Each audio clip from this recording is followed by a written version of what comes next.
Okay, you can see that I've started a new folder for a new reimbursement. I'm in Claiborne Temple Finance, my accounting reimbursements under Rob's name. I started a new folder for this reimbursement, and I took a blank copy of this expense report and made a copy of it in this folder. We're going to rename it RT Reimbursement.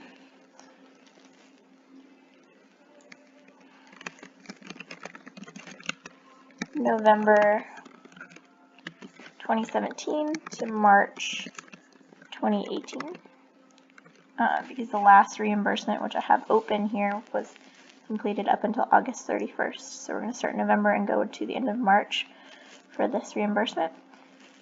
So we have a blank form saved in the new folder.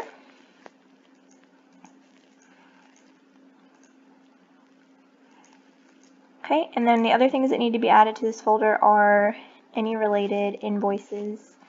The three main ones are AT&T bills and Apple iCloud reimbursement. And then the third one is anything else that Rob has asked to be added to a particular reimbursement. Like I said, I have the old one pulled up so I can refer to it. And you can see it's just Apple and AT&T mileage, which we'll get to.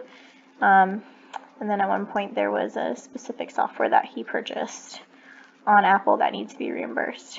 So I'm going to continue to fill in my folder to get ready to complete the reimbursement.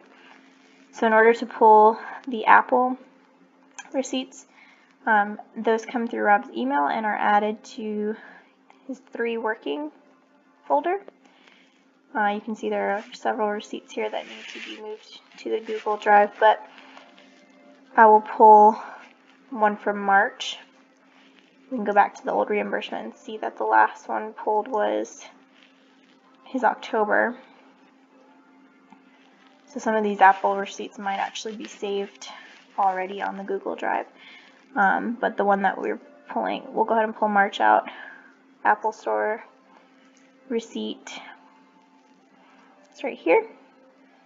You can see this is charged to his personal Amex, so it needs to be reimbursed.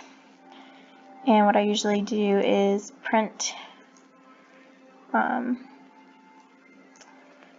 email to a PDF, save it as a PDF, and then add it to that Google Drive.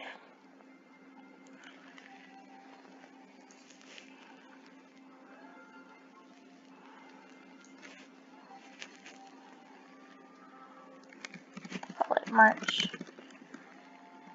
Apple receipt 2018.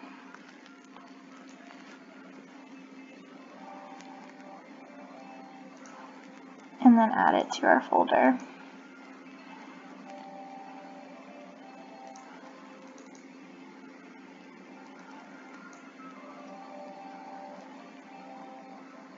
Now for November, December, January, and February, it's likely I've already saved those in the accounting folder under receipts.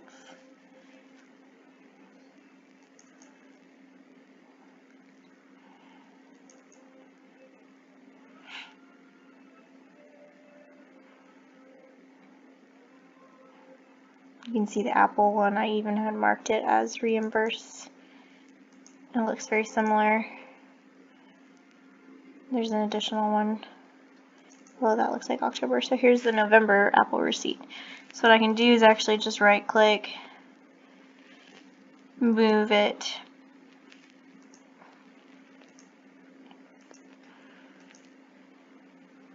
to Finance, Accounting, Reimbursements, Rob Thompson, and this reimbursement. And I'll continue to do that, collecting all of the Apple bills for those few months and adding them to my reimbursement folder for this particular reimbursement. For the AT&T bill, I would log into my Rob's AT&T and Let me see if I can go back to the main page. We can go to billing and view invoices.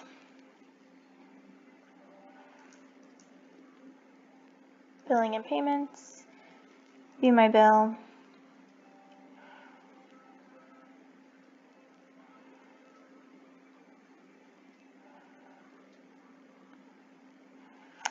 And looking back at the old reimbursement, it looks like the last bill we pulled was for the period of September 14th to October 13th.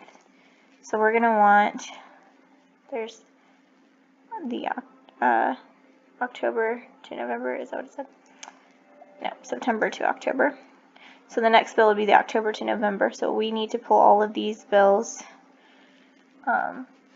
into this reimbursement folder. So I'm going to go to the October to November that wasn't there.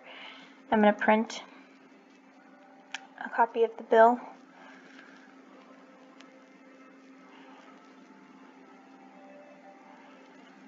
And it's important that the only amount that you're looking at is Rob's number and not Grace's number. So his total charges will be right here. I can print this and save it to a PDF as well. We can say AT&T bill for 9/14/17 to 10/13/17.